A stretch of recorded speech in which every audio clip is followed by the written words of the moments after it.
And with that, ladies and gentlemen, we conclude our time here in Little Nightmares 2. Thank you all so much for watching, and as we finish here, man, it is dawning on me how short this game is.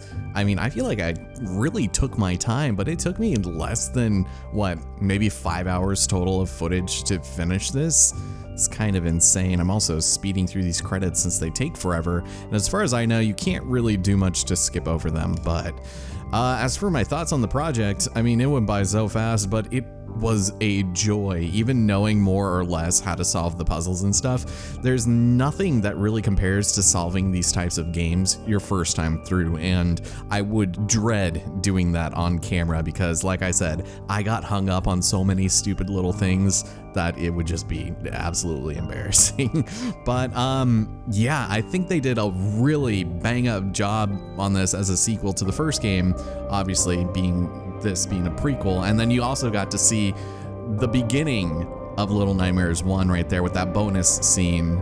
So yeah, she finally got the hint of hunger, the pang that really drives the events of the first game forward, which, you know, revolves around her being hungry and trying to find something to eat. And I love how they did her character in this game as a prequel, because it makes her out to be awful. Like, I want to think that Six was our friend until she got abducted by the tall man, at which point she died and was reborn with his presence or something to that effect, you know. It is no longer the same Six that we once knew and loved who'd let go of us.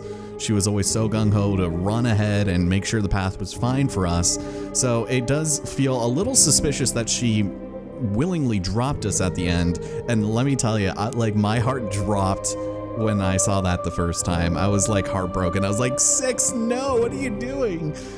But then it kind of makes sense because, slight spoilers for the first game, she's kind of an asshole in that game too. The entire story runs concurrently with its DLC. I think it's just called Eyes of the Maw or something.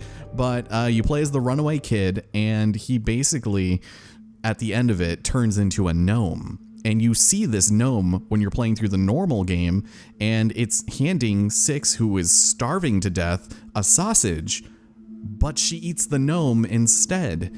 And I don't know, gluttony being like a key theme in the visuals and everything in that game was really cool. This one was obviously about like media consumption and being glued to your television literally and all that stuff. But yeah, overall, I would say the first game might be a little more visually scary, but this one definitely had some really tight moments of tension and just horror. I mean, I don't know, it's hard to stack them up, like between the janitor and the long arm guy. Maybe that is the same person, long arm janitor in the first game, and then the hordes of morbidly obese rich people who were on the ship and all that stuff. I feel like, yeah, I don't know. I did like this finale more than the last game, so if that's anything to go off of. But I highly recommend you guys pick it up. It's pretty cheap nowadays. It launched at $30. So that is already pretty good. I didn't get it because I think at that point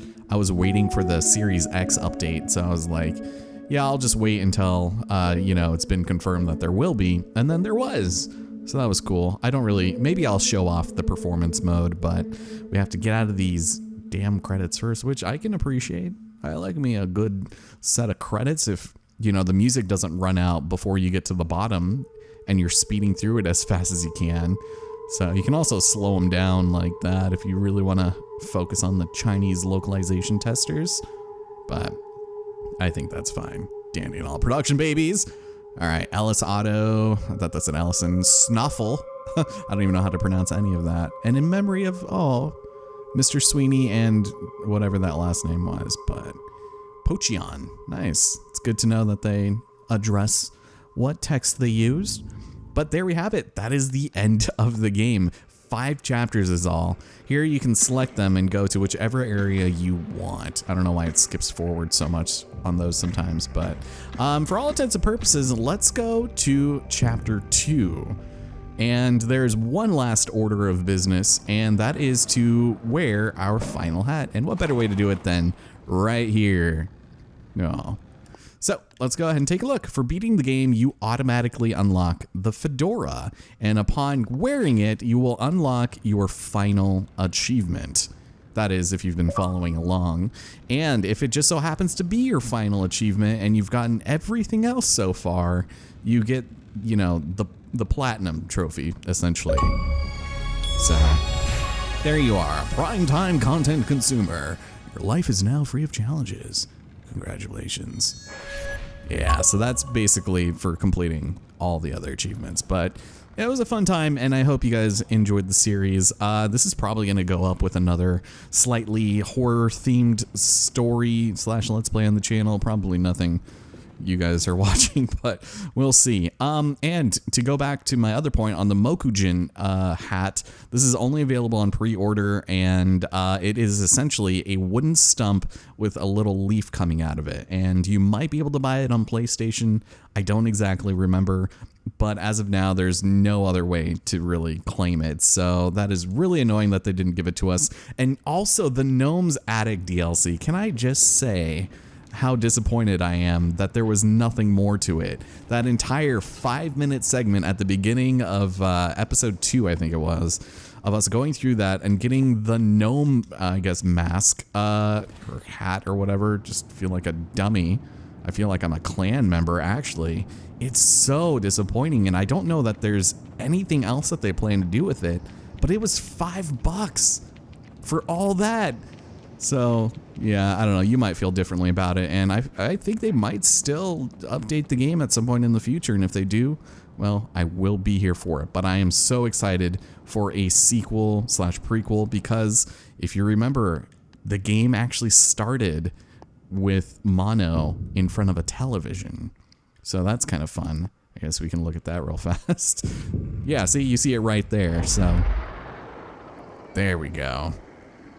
It's beautiful. Started just as it ended. Take care, everybody, and didn't I say that I was going to check this out? Let's go ahead and try it. Beauty mode. Okay. Behold, low frame rates, high resolutions, or at least somewhat higher resolutions. Yeah. It's one of those things where, I don't know, I guess if you played this enough and you didn't just see the silky smooth 60 frames per second, this wouldn't be so bad, you know, but it's just, it takes your eyes a couple minutes to adjust to it, and I guess it's fine. It does have a little bit more of a cinematic feel to it, which is kind of cool, but again, it does feel like your inputs get slightly more delayed and things like that, so yeah, my name is Allison Cruz, and this has been a disturbingly fantastic time in Little Nightmares 2. Thank you all so much for watching once again, and I will see you for, I think, an older project. Something I've been meaning to get off the ground for a while. And speaking of getting up off the ground, well, I did that wrong. I did that so wrong. Oh my god, I can't even... Never mind. First of all, I forgot that that didn't lift you up. It closed down. Never mind. You know what? I will see you guys in the next one. Take care. Oh, God. Ellison. Dude.